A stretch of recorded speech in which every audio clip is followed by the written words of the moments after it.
बागवानी के एक बहुत ही दिलचस्प तरीके पर थोड़ी गहराई से बात करने वाले हैं। इसे कहते हैं सघन बागवानी या फिर हाई डेंसिटी प्लांटिंग, मतलब कम जगह में ज्यादा पौधे और फल भी जल्दी। जी हाँ, बिल्कुल। हमारे पास जो जानकारी है वो खास तौर पर आम के बारे में बताती है कि कैसे ये पारंपरिक तरीकों से हटकर है। इसमें कई गुना ज्यादा पौधे लगते हैं, ऐसा सुना है। हाँ, ये बात सही है। तो चलिए इसे समझते हैं कि ये तकनीक असल में है क्या, इसके पीछे सिद्धांत क्या है और जो बागवान है उनके लिए इसके क्या मायने हो सकते हैं। सबसे पहले तो यही बताइए कि ये सघन बागवानी या ये हाई डेंसिटी प्लांटिंग आखिर है क्या चीज। देखिए, इसका जो मूल सिद्धांत है वो बड़ा सीधा है। कम जमीन में ज्यादा से ज्यादा पौधे लगाओ ताकि उसी जमीन से हमें अच्छी क्वालिटी वाले फल ज्यादा मिले और वो भी जल्दी। अच्छा। अगर आप पुराने तरीके से तुलना करें तो आम के बाग में पहले क्या आता था, 10 गुना 10 मीटर की दूरी रखते थे, तो 1 एकड़ में मुश्किल से 40 पौधे आ पाते थे। हाँ, 40 पौधे। बिल्कुल। लेकिन सघन बागवानी में मान लीजिए 6 गुना 4 मीटर की दूरी रखी तो 160 से भी ज्यादा पौधे लग जाते हैं। और अगर 4 गुना 4 मीटर कर दें तो 250 पौधे तक।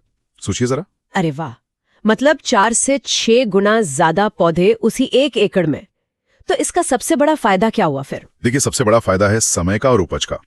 जहां पारंपरिक बाग आप मान के चलिए 10 से 15 साल ले लेते हैं अच्छी फसल देने में। 10-15 साल, काफी लंबा समय। जी, वहीं हाई डेंसिटी वाले बाग वो चौथे या 5वें साल में ही अच्छी मतलब व्यावसायिक स्तर की उपज देना शुरू कर देते हैं। अच्छा, ये तो बहुत बड़ा अंतर है। हाँ, और एक और बात, इसमें पेड़ ज्यादा ऊंचे नहीं बढ़ने देते, करीब 12 फीट बस। इससे क्या होता है कि पेड़ों की देखभाल करना, दवा डालना, फल तोड़ना, कीड़े वगैरह देखना, ये सब काम बहुत आसान हो जाते हैं। ठीक है, तो अगर कोई इसे शुरू करना चाहे, मतलब अपने खेत में लगाना चाहे, तो तैयारी कैसे करनी होगी, किन बातों का ध्यान रखना है? तैयारी तो देखिए बहुत जरूरी है। पहले तो खेत में सही दूरी पर निशान लगाने पड़ेंगे रस्सी फीते से कि कहाँ कहाँ पौधा लगाना है। फिर गड्ढे खोदने होते हैं। गड्ढे का साइज थोड़ा जमीन पर निर्भर करता है, पर अहम बात यह है कि गड्ढे की मिट्टी को खोदकर कुछ दिन धूप लगवानी चाहिए। धूप क्यों? ताकि उसमें अगर कोई कीड़े हों या कोई फंगस वगैरह हो तो वो खत्म हो जाए। मिट्टी का उपचार हो जाता है एक तरह से। फिर जब गड्ढा भरें तो ऊपर वाली जो उपजाऊ मिट्टी होती है उसमें अच्छी सड़ी हुई गोबर की खाद मिला दें और दीमक वगैरह से बचाव के लिए जैसे नीम की खली डाल सकते हैं। गड्ढे को जमीन से थोड़ा सा ऊंचा भरें, फिर पानी डाल दें ताकि मिट्टी बैठ जाए। बस, फिर पौधा लगाने के लिए तैयार। और पौधा लगाते समय क्या ध्यान रखना है? मॉनसून में लगाना बेहतर है शायद। हाँ बिल्कुल, मॉनसून का समय जैसे जुलाई का महीना सबसे अच्छा माना जाता है। पौधे की जो पॉलीथीन है उसे ब्लेड से आराम से काट कर हटाएं, जड़ें खराब ना हो। और ध्यान रखें कि पौधे की मिट्टी का जो लेवल है वो जमीन के लेवल के बराबर ही रहे, न ज्यादा नीचे न ज्यादा ऊपर। ठीक है। फिर हल्के हाथ से मिट्टी दबाएं और पानी दे दें। यहाँ एक चीज मुझे बहुत दिलचस्प लगी। जानकारी ये कहती है कि इसमें पेड़ों को एक खास आकार देना पड़ता है। ये कैनोपी मैनेजमेंट क्या है? बिल्कुल सही पकड़ा आपने। यही मतलब कैनोपी मैनेजमेंट या छत्रक प्रबंधन इस पूरी तकनीक की जान है, सबसे जरूरी हिस्सा। अच्छा। हाँ, इसका मकसद ये है कि पेड़ को सीधा ऊपर ही ऊपर बढ़ने न दें, उसे साइड में फैलाएं, चौड़ाई में, और बीच से थोड़ा खुला रखें ताकि पेड़ के हर हिस्से में अंदर तक धूप पहुंचे। तभी तो फल अच्छे लगेंगे और ज्यादा लगेंगे। और जैसा मैंने कहा, ऊंचाई 12 फीट से ज्यादा नहीं। तो ये करते कैसे हैं, मतलब पेड़ को आकार कैसे देते हैं? इसके लिए शुरू के सालों में थोड़ी कटाई छटाई करनी पड़ती है।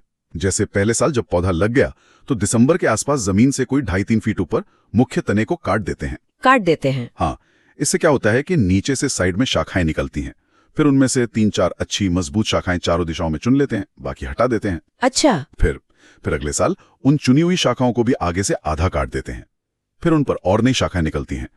इसी तरह पेड़ का एक ढांचा तैयार करते हैं जो ऊपर कम, साइड में ज्यादा फैले। तो इसमें तो पारंपरिक बागों के मुकाबले ज्यादा ध्यान देना पड़ता होगा कटाई छटाई पर? हाँ बिल्कुल, इसमें शुरू से ही ज्यादा ध्यान देना पड़ता है। और बाद में भी हर साल जब फल तोड़ लिए, मान लीजिए जुलाई अगस्त में, तो हल्की छटाई करनी पड़ती है।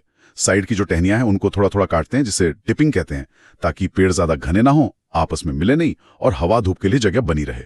थोड़ी मेहनत तो है पर नतीजा अच्छा मिलता है। समझ गई। अब इतने सारे पौधे पास पास हैं तो जाहिर है उन्हें खाना पानी मतलब पोषण भी ज्यादा चाहिए होगा। हाँ बिल्कुल सही कहा। पोषण प्रबंधन बहुत अहम हो जाता है इसमें, क्योंकि पौधे पास हैं, जल्दी फल दे रहे हैं, तो उन्हें लगातार और सही मात्रा में खुराक चाहिए।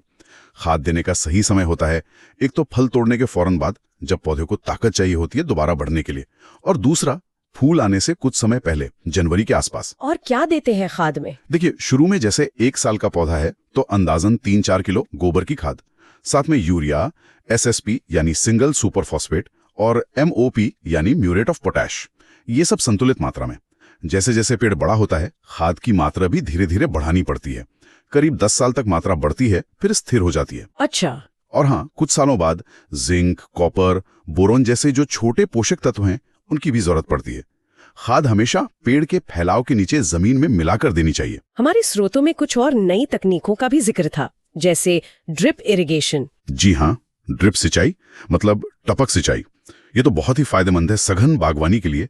एक तो पानी की बचत होती है क्योंकि पानी सीधा जड़ों में जाता है। दूसरा, आप इसी ड्रिप सिस्टम से खाद भी घोल कर दे सकते हैं। उसे फर्टिगेशन कहते हैं। बड़ा आसान हो जाता है और सरकार इस पर सब्सिडी भी देती है। हाँ, ये तो सुना है। और एक और चीज है वीड मैट, मतलब जमीन पर एक खास तरह की मैट बिछा देते हैं।